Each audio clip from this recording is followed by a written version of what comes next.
Salut tout le monde, j'espère que vous allez bien. Voici le Honor View 10. Allez, c'est parti. Honor, cette marque de smartphone qui il y a quelques années n'était absolument pas connue, n'était même pas créée, fait aujourd'hui de très bons smartphones. On parle du Honor 8, du Honor 9, du Honor 7X que je vous ai présenté récemment sur la chaîne, et désormais du Honor View 10. Et vous allez voir, il en a à revendre. Déjà on est là sur un design extrêmement bien fini, entièrement en aluminium, il tient vraiment bien en main, d'autant plus qu'il est très fin. Mais du coup les capteurs photo ressortent énormément au dos, j'avoue qu'en temps normal ça me dérange pas, mais là ça s'accroche à chaque fois dans la poche ou sur la table, c'est un peu dérangeant. Dessus on va avoir un port USB-C sur le bas, le haut-parleur qui est plutôt bon je dois dire sans être transcendant. On a un port double SIM ou carte SIM et carte micro SD pour étendre le stockage qui est de base de 128Go sur cet appareil. Et en main il est plutôt large, c'est pas ce que je préfère personnellement. Je vous en parlais dans mon test du Google Pixel 2 XL, et bah là c'est exactement le même gabarit, donc du coup il faut aimer si on a des petites mains comme moi, et bah c'est pas toujours pratique. Je préfère les gabarits du Galaxy S8 ou du Huawei P Smart, c'est un peu plus pratique en main, mais j'avoue que l'écran est vraiment grand du coup. En parlant de l'écran, c'est un écran 18/9 IPS Full HD avec une superbe définition. Les couleurs sont vraiment belles, les contrastes sont présents et pour effectuer les tâches du quotidien ça sera absolument parfait. Par contre, on regrettera un écran OLED qui n'est pas présent et les concurrents l'ont par contre. Juste en dessous de l'écran, on va voir un bouton Home et c'est pas habituel sur un écran de cette taille là et ça fait plaisir. Ce bouton permet d'effectuer des gestes comme ouvrir le multitâche, revenir à l'écran d'accueil, ça permet d'enlever les boutons tactiles qui sont sur l'écran pour gagner de la place. Mais surtout dessus, on a un capteur d'empreinte digitale et il fonctionne super bien. Et franchement, avoir un capteur d'empreinte digitale sur le devant, ça faisait longtemps et ça fait plaisir. La question qu'on pourrait par contre se demander, c'est pourquoi ? Pourquoi ils l'ont mis, sachant qu'on a aussi une reconnaissance faciale? Je vais vous dire pourquoi, et bah c'est pas très fiable. En tout cas, c'est pas très rapide pour déverrouiller. Du coup, avec cet appareil, j'utilise beaucoup plus le capteur d'empreinte digitale. Ça va beaucoup plus vite. Dans les options du téléphone, ce qui est plutôt pas mal, c'est qu'on peut choisir s'il déverrouille automatiquement ou non l'appareil. Si on l'active, et bah je mets mon téléphone devant les yeux et il se déverrouille, ou bien je demande de slider pour déverrouiller, et dans ces cas là je peux voir mes notifications. Notifications qui sont masquées quand il ne reconnaît pas, comme sur l'iPhone, et c'est plutôt pas mal. Ce View 10 sous Android 7.1.1 tourne comme une horloge. Il réagit très bien à tout ce qu'on peut lui faire ingurgiter. Il est puissant, idéal pour jouer, aller sur les réseaux sociaux, basculer d'une application à une autre sans ralentissement. J'ai vraiment été bluffé, en plus ça n'influe en rien sur son autonomie. Et je pense même que c'est le smartphone le plus endurant que j'ai testé depuis le début de l'année. On parle de facile, une journée et demie sans se soucier de le recharger ou pas.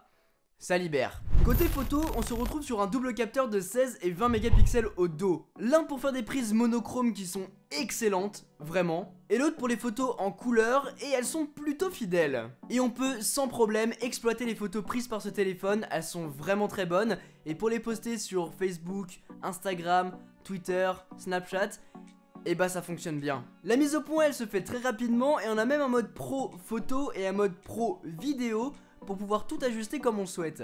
Et bien sûr, on est en 2018, donc on a le mode portrait pour nous faire un petit flou d'arrière-plan. C'est plutôt pas mal, mais c'est pas parfait. On est donc là sur un smartphone excellent et très complet pour sa gamme de prix. Mais là où il va se différencier des autres, c'est via l'intelligence artificielle qu'il embarque. Par exemple, ce View 10, il sait exactement ce que vous faites. Il sait les applications que vous utilisez le plus. Et par exemple, à 9 h, tranquillement, je regarde le fil d'actualité Instagram, Twitter, et bah il va apprendre de cette habitude pour me proposer de précharger les applications avant de les lancer. Et du coup, c'est beaucoup plus rapide. Au niveau de la photo, il est équipé d'une techno de reconnaissance permettant en temps réel d'identifier une scène, un animal, un objet, une fleur par exemple. Et en gros, dépendamment de la scène qui est détectée, il va ajuster automatiquement la couleur, l'exposition, le contraste, tout ça pour avoir le meilleur résultat possible. Et ce, dépendamment de la scène. Je vous avoue que ça fonctionne bien au niveau des plantes, des fleurs, des animaux, mais au niveau des paysages, il a un petit peu de mal. Par exemple, quand il y a un coucher de soleil, moi, il me détecte pas qu'il y a un coucher de soleil, et quand il y avait de la neige à Paris, j'ai voulu prendre des photos, j'en ai prises, mais il m'avait pas mis cette petite icône à côté. Bon, ça n'enlève en rien que la photo est bonne, mais bon. Et Honor pousse les choses encore plus loin avec le View 10 et vous permet à travers des photos, de pouvoir traduire du texte, et même hors connexion apparemment. Et ça, c'est vraiment pas mal à l'étranger. Maintenant, cette intelligence artificielle, elle est compliquée à montrer en vidéo, mais elle se ressent à l'utilisation. Ça va maintenant faire plus de 2 mois que je m'amuse avec ce Honor View 10, et c'est vrai que quand on repasse sur d'autres téléphones, et bah on a plus ce préchargement d'applications par exemple, et je vous avoue que ça change la vie. Ah oui, il va aussi shooter les applications du multitâche que j'utilise plus depuis un certain temps, permettant d'optimiser un petit peu la batterie. Au final, ce View 10 de Honor est vraiment impressionnant parce que pour un prix de 500 €, on a des performances d'un appareil haut de gamme pour un prix d'un smartphone milieu de gamme. Il est plutôt beau, il est super puissant, il est bon en photo et il apprend de notre utilisation. Par contre, vous me connaissez, j'aime pas du tout la surcouche, du coup j'ai mis un petit launcher. Et la proéminence des capteurs, je vous avoue que ça me fait un petit peu peur. Bon, c'est pas la première fois que je teste un smartphone avec des capteurs qui ressortent comme ça, mais bon, j'ai vraiment pas envie de l'accrocher. C'était du coup super intéressant de pouvoir tester un smartphone possédant l'intelligence artificielle à l'intérieur. Ils en ont tous un petit peu avec les assistants, mais là, ça optimise notre utilisation et ça personnalise beaucoup plus le téléphone.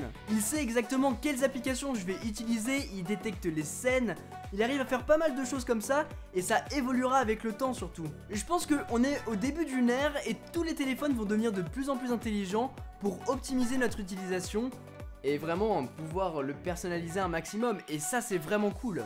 En tout cas les amis, j'espère vraiment que cette vidéo vous a plu, j'espère que ce Honor View 10 vous a plu, n'hésitez pas à me dire ce que vous en pensez dans les commentaires. Sur ce, c'était Quentin, passez tous une très bonne journée. Tchou.